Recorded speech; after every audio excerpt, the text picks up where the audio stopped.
You are listening to episode 132 of the Autism Mom Coach, Meltdown Hangovers. Welcome to the Autism Mom Coach podcast. I am your host, Lisa Candera. I am a lawyer, a life coach, and most importantly, I am the full-time single mother of a teenager with autism. In this podcast, I am going to share with you the tools and strategies you need so you can fight like hell for your child without burning out. Let's get to it.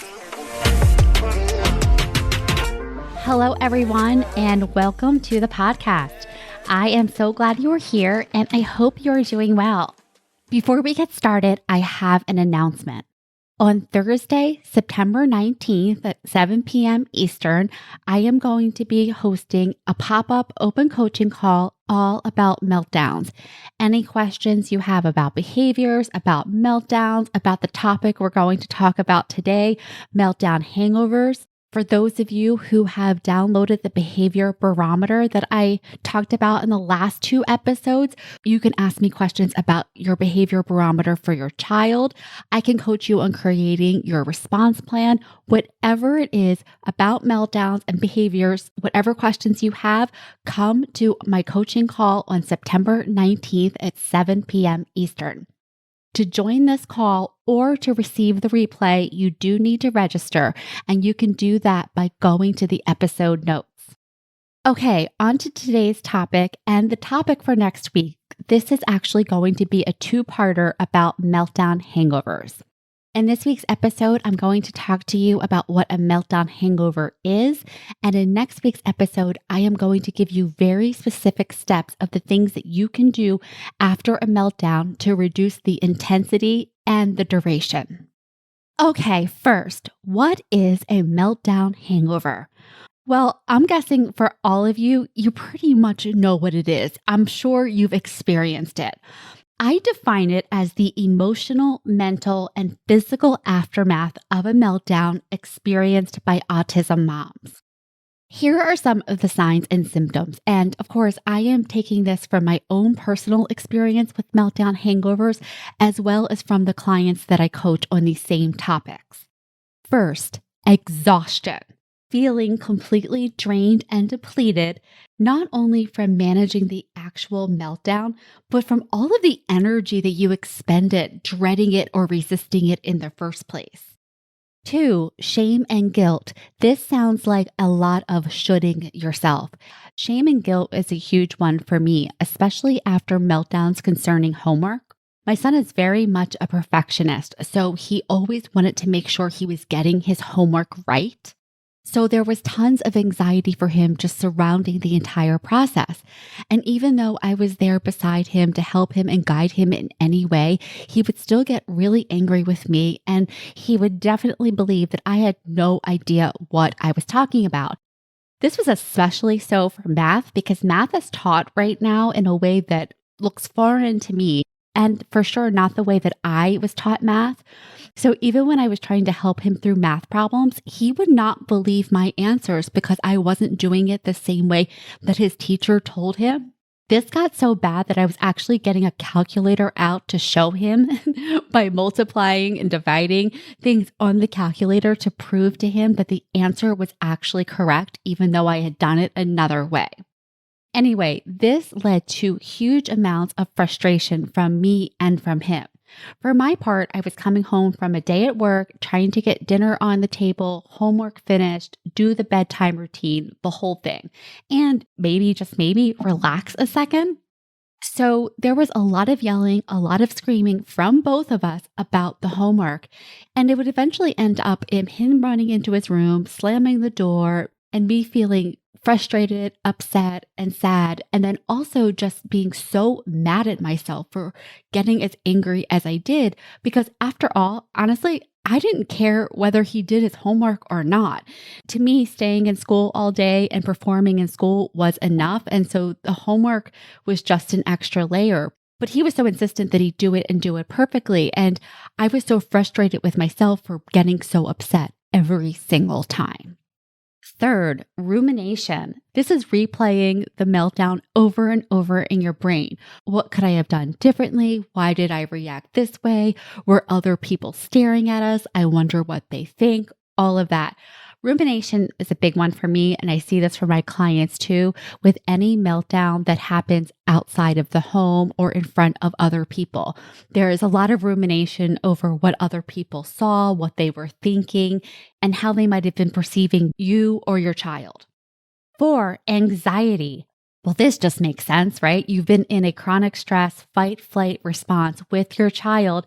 And so, of course, afterwards, you're going to feel some anxiety.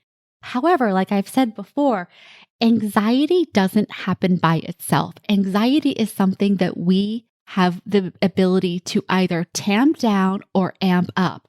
And when we are spinning in shame and guilt and rumination, all of those thoughts are actually increasing our stress levels and our anxiety.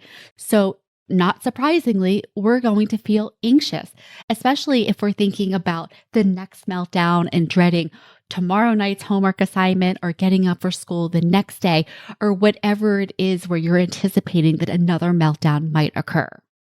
And then finally, grief and sadness.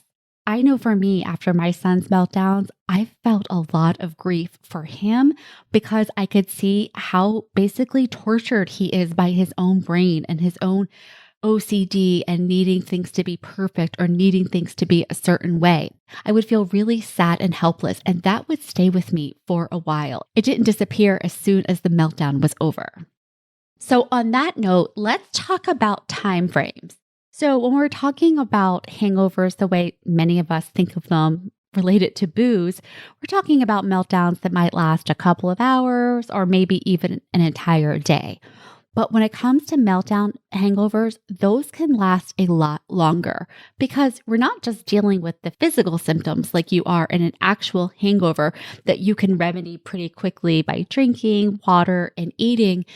In a meltdown hangover, many of those symptoms are our thoughts themselves. And because they are our own thoughts, we can keep them going for as long as we choose to. So that means meltdown hangovers can last anywhere from a few minutes to a few weeks. It really depends on the intensity of the meltdown itself, the duration of the meltdown itself, what your various triggers are. Maybe this happened out in public. Maybe this happened around certain people. Maybe your child did something specifically that was really traumatic or upsetting to you. All of these factors can influence how long the meltdown hangover lasts. And then for some of us, the hangover is chronic because we are not recovering between meltdowns. And so we are perpetually in this state of the meltdown hangover, the overhang of shame, anxiety, the rumination, the sadness, and the exhaustion. All right, with all of that said, for this week, I want you to become familiar with what your meltdown hangover symptoms are. Because once you become familiar with them and know what they are, that's the first step in making changes, which is exactly what we're going to talk about next week. Okay, here are some questions you can ask yourself to identify your meltdown hangover symptoms. First, what do you do as soon as the meltdown is over? What are your energy levels? Are you shaking? Are you thirsty? What are your primary emotions? Are you ruminating about what happened? If so, for how long? What are your thoughts about yourself after a meltdown hangover? What are your thoughts about your child? Are you feeling guilty? If so, why are you feeling guilty? Are you blaming yourself? If so, what exactly are you blaming yourself for? Do you pour yourself a drink? Do you get out the chips and ice cream? How do you talk to yourself? Is the voice inside of yourself being kind and reassuring and compassionate, or is it scolding you? All right, that is it for this week's episode of the podcast. Now remember, if you want to join my open coaching call on September 19th, go to the show notes now and you can register. And also, in the past month, I've put out a lot of new resources.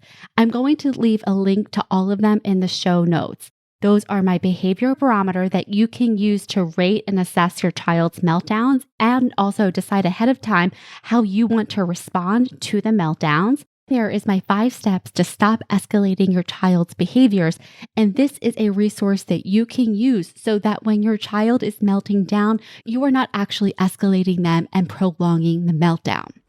You can get these resources in the show notes. All right, I will talk to you next week. Have a great week. Thanks for listening to the Autism Mom Coach. If you are ready to apply the principles you are learning in these episodes to your life, it is time to schedule a consultation call with me. Podcasts are great, but the ahas are fleeting. Real change comes from application and implementation, and this is exactly what we do in my one-on-one coaching program. To schedule your consultation, go to my website, theautismmomcoach.com, work with me, and take the first step to taking better care of yourself so that you can show up as the parent you want to be for your child with autism.